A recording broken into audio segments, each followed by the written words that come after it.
Здравствуйте, вы смотрите «Актуальное интервью». В студии работает Кристина Якупова. В настоящее время, как и всегда, остается актуальным вопрос безопасности дорожного движения. Ведь из года в год на дорогах страдает, получает увечья и погибает значительное количество граждан. В 2020 году число преступлений против безопасности движения и эксплуатации транспорта в республике снизилось на 1%, между тем составило более 1000 на 5,3%, то есть до 40 возросло число ДТП со смертельным исходом. В чем причины такого положения дел? Об этом мы побеседуем с прокурором Мегино-Кангаласского района республики, старшим советником юстиции Артемом Ильиным. Артем Романович, здравствуйте. Добрый день. Как обстоят дела в сфере безопасности дорожного движения в нашей стране в целом?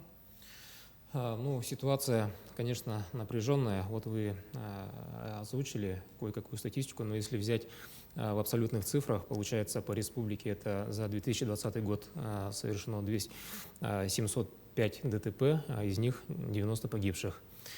Во исполнении требований приказов генерального прокурора мы обязаны мониторить, анализировать состояние законности. Но анализ, конечно же, идет и, как говорится, по российскому уровню тоже. И в данной сфере тоже анализ мною проводился.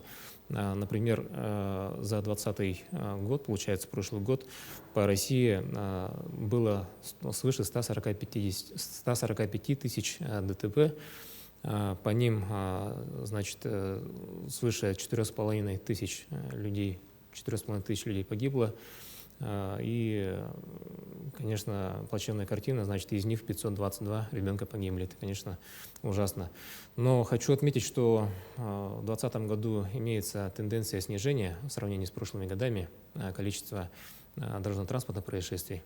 Это, я полагаю, что связано с тем, что в 2020 году, в связи с, известно, распространением коронавирусной инфекции, наверное, много людей находилось на самоизоляции, и вот примерно я смотрел, где-то в первом полугодии именно идет снижение ДТП, во втором полугодии количество растет. Но, тем не менее, снижение в сравнении с прошлыми годами имеется. Но, тем не менее, конечно, ситуация напряженная. 145 тысяч ДТП, свыше 4,5 тысяч погибших. Это за каждой цифрой получается жизнь человека, чей-то член семьи, чей-то ребенок, чей-то муж. Это, конечно, ситуация напряженная. Насколько актуален этот вопрос для поднадзорного вам Мегино-Кангаласского района? Для Мегино-Кангаласского района данный вопрос очень актуален, потому что, во-первых, Мегино-Кангаласский район расположен в непосредственной близости от города Якутска. Получается, это противоположная сторона, как мы знаем, от города Якутска. Нашей реки Лена находится, значит, через него проходит весь транспортный поток в заречные районы республики. Непосредственно граничит с 4 районами: Хангаласский район, Амгинский район, Усть-Алданский и Чурапчинский районы. Значит, при этом протяженность автомобильных дорог района составляет 1148 километров. По району проходят 2 федеральные автомобильные дороги. Это ФАТ-Колыма, это получается с левой стороны, если с переправы поселка Нижний Бестях, оно уходит в левую сторону вплоть до Магадана. Можно доехать до Чукотки, до Магадана, во все практически северные районы республики. Это Алаховский район, Момский район, Абыйский район, Верхоянск, а также в Колымские районы. А в правую сторону, получается, от поселка Нижний Бестях, это ФАТ Лена, которая, получается, идет через Хангаласский район, Алданский, Нерингринский район и вплоть, как говорится, через Амурскую область с выходом на столицу Дальнего Востока. И там и по развилке, получается, до Московской магистрали. И в связи с этим, конечно, транспортный поток очень большой. При этом на территории района расположена ЖД, железнодорожная станция, через которую, получается, идет грузовой поток автомобилей. Получается, основной вал груза идет через данную ЖД-станцию. И население района, получается, не маленькое, тоже свыше 31 тысячи человек. При этом в районе зарегистрировано 12 456 транспортных средств. И с каждым годом данная цифра, данное количество водителей, владельцев транспортных средств увеличивается. В связи с этим вопрос, я считаю, транспортной безопасности для нашего района, для Мегино-Кангаласского района очень актуален. А в чем причина высокого уровня ДТП?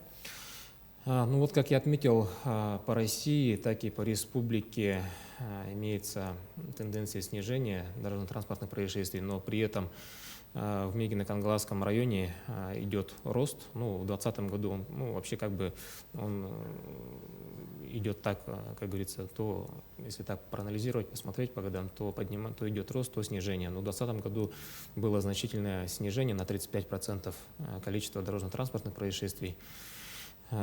Были погибшие, слава богу, погибших, пострадавших детей не было, но тем не менее ситуация напряженная. Но причины, как я обозначил, это то, что Мегино-Кангаласский район является, скажем так, транспортным узлом, транзитным районом, через который идет очень много, имеется большой транспортный поток автомобилей. Это раз. Ну и во-вторых, наверное, это низкая культура участников движения, значит, дорожного движения, элементарное несоблюдение требований правил дорожного движения. И если так проанализировать, то почти все ДТП происходят по причине нарушений, значит, требований скоростного режима, нарушения при маневрах, значит, при обгоне. И есть факты, к сожалению, хоть и, как говорится, из года в год со стороны государства меры принимаются по, значит, недопущению, по усилению, значит, требований законодательства, да? При этом из года в год у нас, к сожалению, ДТП совершается в состоянии алкогольного опьянения. Это является основной причиной совершенных ДТП, где страдают люди. Вот, ну и, наверное, тоже хочется отметить, что качество дорог становится лучше. В прошлом году, так и до этого, в прошлые годы активно идет и шла, получается, работа по строительству, по ремонту дороги.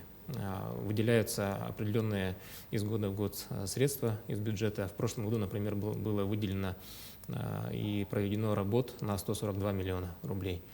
Это вот только внутри района. И в связи с этим, из-за того, что имеется большой транспортный поток через Мегино-Кангаласский район, водители, особенно вот молодые водители, скажем, у которых много мощных, скажем так, автомобилей, разгоняются, едут и выезжают на встречную полосу, и не рассчитывают скорость своего автомобиля, в темное время суток гоняют, не обращают внимания на знаки дорожные, где обгон запрещен. Там достаточно, в принципе, по району дорожных знаков очень много висят, в принципе, они стоят, все заметные, но тем не менее, когда вот смотришь, изучаешь материалы проверок, материалы уголовных дел, видно, что вот эти, несмотря на наличие дорожных знаков, они не соблюдались и нарушались. Ну, из-за этого совершается вот ДТП.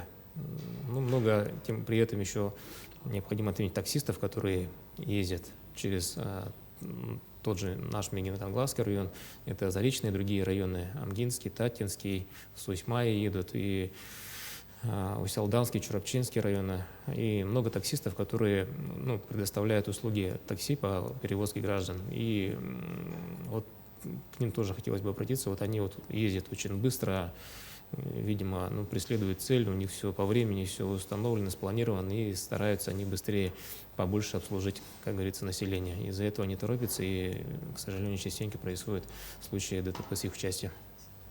Расскажите, пожалуйста, какие меры принимаются с вашей стороны в целях улучшения состояния законности в сфере безопасности дорожного движения? Ну, с учетом этой ситуации вопрос безопасности дорожного движения стоит у нас на особом контроле. Мероприятия в данном направлении проводятся постоянно, на постоянной основе, систематически. Мы рассматриваем данные вопросы на координационных совещаниях, на межведомственных совещаниях, где приглашаются работники ГАИ, сотрудники других правоохранительных органов и работники органов госвласти, получается, с органами местного самоуправления, с главами проводим совещания, где принимаются определенные решения, и в том числе, например, на основании этих решений выделяются денежные средства из бюджета, и стараемся проводить просветительскую работу разъяснительного характера. Из года в год вывешиваем баннеры с разъяснительным содержанием, где напоминается о необходимости соблюдения требований правил дорожного движения. Ведется работа с населением, ведем работу, беседуем с трудовыми коллективами, общаемся с населением, идет работа во взаимодействии со СМИ, пишем разъяснительные информации в газеты, стараемся публиковать результаты расследования уголовных дел конкретных, с конкретными примерами в местные СМИ. Ну и поскольку большой популярностью пользуются социальные сети, мы стараемся охватывать именно данные сферы, получается, используем социальные сети, Инстаграм, где имеется у нас свой аккаунт прокуратуры, также публикуем результаты и проверок, результаты расследования уголовных дел с охватом населения через мессенджеры. Тот же WhatsApp, который пользуется популярностью. Считаю, что достаточные меры принимаем.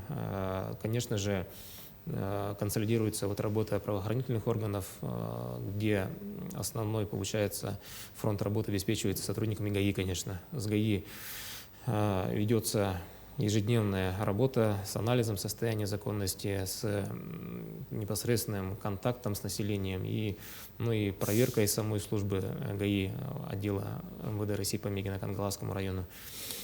И в этом направлении, получается, стараемся принимать меры по недопущению дорожно-транспортных происшествий, улучшение состояния законности в этом. А об уголовной ответственности, то есть по какой статье и каким видам наказаний привлекаются виновные лица?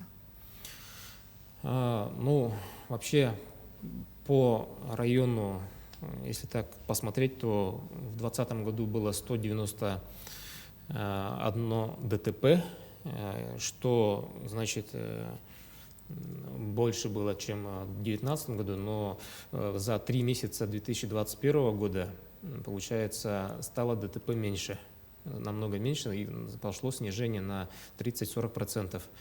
Это стало результатом той работы, которую я озвучил ранее, да, принимаются меры координационного характера, и, конечно, привлечение виновных лиц к ответственности. Ответственность предусмотрена в случае, совершения ДТП с причинением тяжкого вреда здоровью лицу. В данном случае возбуждается уголовное дело следствием полиции по статье 264 Уголовного кодекса Российской Федерации. Это нарушение правил дорожного движения и эксплуатации транспортных средств. И в случае совершения такого действия характера управления транспортным средством в состоянии алкогольного опьянения второй раз, то есть первый раз привлекается гражданин к административной ответственности, во второй раз уже идет уголовная ответственность. Это статья 264 прим. 1 Уголовного кодекса Российской Федерации. Нарушение правила дорожного движения лицом, ранее подвергнутым к административному наказанию. По ним предусмотрены различные виды наказаний. Спасибо, Артем Романович, что ответили на наши вопросы. О безопасности дорожного движения мы поговорили с прокурором Мегино-Кангаласского района республики, старшим советником юстиции Артемом Ильиным.